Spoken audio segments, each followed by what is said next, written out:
Faslun fi ta'arudil urfil 'ami wal khas. Ini untuk perempuan secara khusus. Mustafa, perempuan haid paling lama berapa hari? 15. Biasanya 7 hari. Paling sedikit 1 hari 1 malam.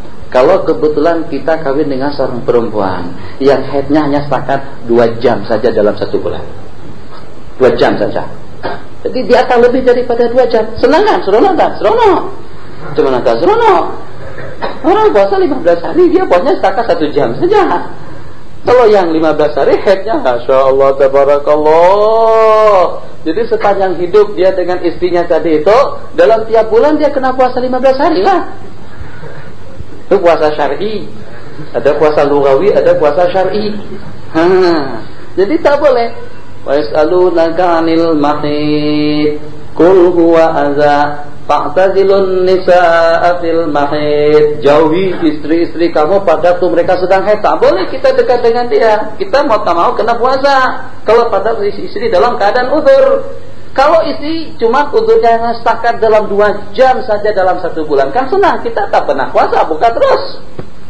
Itu bahasa 17 tahun ke atas, tahu tak?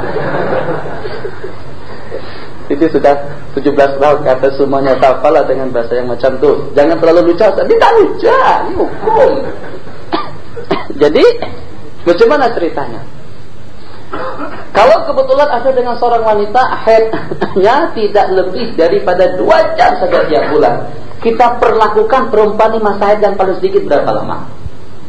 Yang saya maksudkan, dia boleh tak sembahyang dalam jangka berapa lama? Apakah kira-kira sama dengan yang kebanyakannya? Tadi kaidah kita paling sedikit 1 hari 1 malam. Maknanya kalau kita katakan haidnya 1 hari 1 malam, berarti dia tak sembahyang 5 waktu. Sementara kalau kita katakan urut dia atau kebiasaan dia semacam mana kebiasaan dia sendiri, kita ambil ibrah, kita ambil pedoman dengan keadaannya sendiri, berarti dia tidak terhalang daripada 95 waktu. Darah keluar katakan saja pada pukul 1 sampai ke pukul 2. Asar pukul 3 wajib sembahyang. 12 sebelumnya juga wajib sembahyang. Berarti di sepanjang di bulan dia sembahyang, yang walaupun ada fatrah haid 2 jam, itu tidak menjejaskan dengan ibadahnya. Bagaimana kalau ada yang semacam itu? Itu disebut dengan urfun khas. Jadi urfun am, kebanyakan daripada akhwat kita haidnya 7 hari, paling sedikit 1 hari 1 malam. Sementara ada dengan seorang perempuan, ternyata dengan haidnya tiap bulan tidak kurang daripada 18 hari. Nah, ini menyalahi uruf. Apakah dia boleh cuti khusus selama 18 hari, atau dia boleh tak sembahyang itu hanya setakat 15 hari saja? Jadi di sini kita katakan bertentangan antara uruf khas, uruf kebiasaan pribadi, dengan uruf am, kebiasaan orang ramai. Kita punya anak perempuan 3 orang.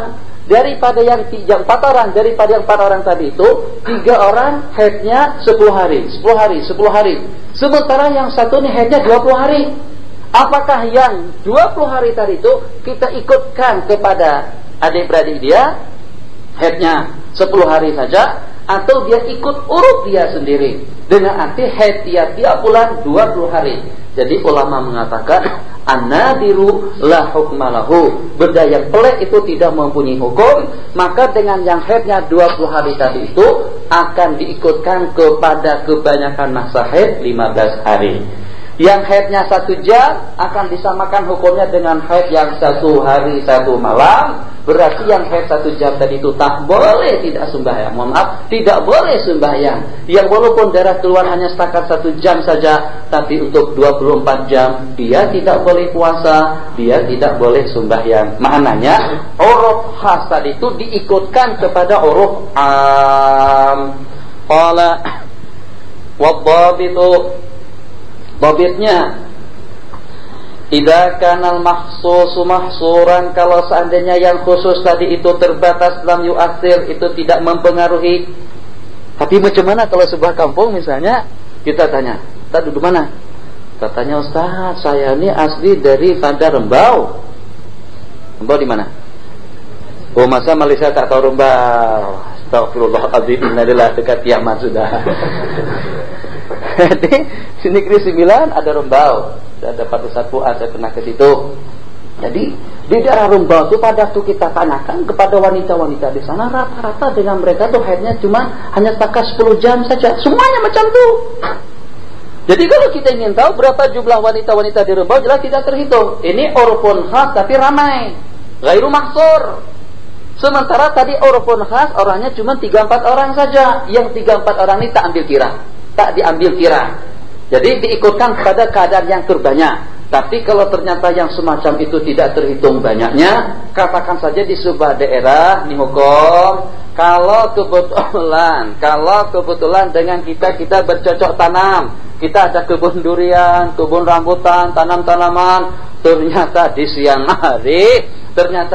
hari dengan sejumlah tidak kurang daripada 30 ekor lembu dan kambing memusnahkan tanaman kita. Hukum wajib tak yang punya kambing, tuan kambing dengan lembu tadi itu menggantikan tanaman yang punya tanaman? Nah, gimana? Oh, masalahnya ke situ toh. Jika pergi kita ini macam ni. Jadi kita akan kagum kalau kita belajar. Masya Allah, sampai kepada masalah kambing, sampai kepada masalah tanaman juga dibahas. Jadi di siang hari tadi itu lembu, kambing, ayam, itik memusnahkan tanaman seseorang di dalam sebuah kebun. Kebunnya sejumlah tidak kurang daripada sekian ekar, habis musnah dimakan kambing. Apakah pemilik kambing wajib menggantikan tanaman kepada yang punya kebun atau tidak? Jadi kita katakan orobnya, kalau pada waktu malam tuan kambing harus pelihara kambingnya, masukkan kambing semuanya ke dalam kandang. Jadi kalau di waktu malam yang memiliki kambing, memiliki binatang-binatang ternak, harus mengamankan dan menjaga binatang ternaknya di waktu malam. Tapi kalau di waktu siang yang punya kebun, yang punya tanah harus menjaga tanah dan kebunnya di sepanjang siang.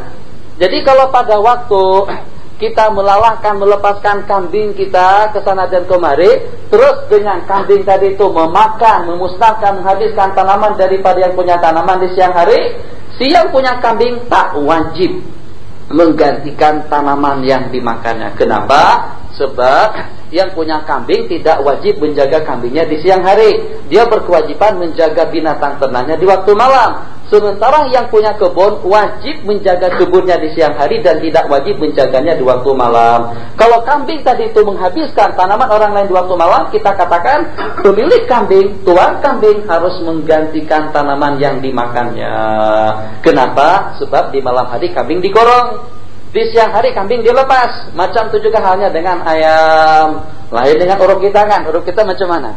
Kalau dulu bukan sekarang sudah tak ada lagi. Dulu orang-orang tua kita di waktu musim panen, padi itu dijemur dulu di pinggir-pinggir jalan, dikeringkan dulu, baru digilas sampai menjadi beras. Kadang-kadang datang ayam. Jadi dengan kita tidak menyalahkan yang punya padi, tidak. Sebetulnya kita yang jemur-jemuran tadi itu, kita yang menjaga padi kita. Ini tak ayam yang kita salahkan. Kita ambil kayu, kita lemparkan, patah kaki ayam. Kenapa? Ayam yang salah.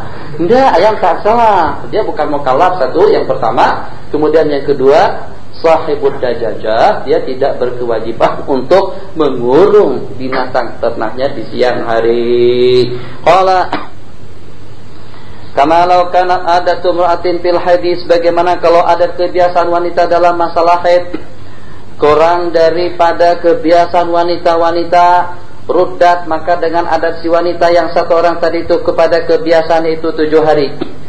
Qila, ada pendapat mengatakan tu'tabaru adatuha, diiktibarkan, diambil kira adat kebiasaannya. Wa in kana ghaira mahsurin, tapi kalau sana tak terbatas, ramai banyak sekali utubira yang khas tadi itu. Kama lau jarat adatu qaumin, kalau seandainya berlaku adat suatu kampung, suatu kaum memelihara tanaman mereka di waktu malam dan memelihara binatang-binatang ternak mereka di waktu siang. Apakah hal yunazzalu dzalika manzilatal urfil ami fil aksi wajhan al asahhu na'am, maka itu hukumnya sama dengan urfun am. Kalau ternyata dengan tradisi kita di sini siang hidup, malam jaga sampai subuh. Jadi itu macam mana? Bagaimana kira-kira kalau dengan budaya kita tidak ada seorang pun yang tidur di waktu malam, semuanya jaga malam. Siang tak ada seorang pun. Susah cari manusia di siang hari, tak ada manusia. Pejabat tadi yang buka, kedai tadi yang buka, warung tadi yang buka, pasar pun juga tak ada, polis pun juga tak ada sama sekali. Dan dikata waktu siang itu tak ada manusia.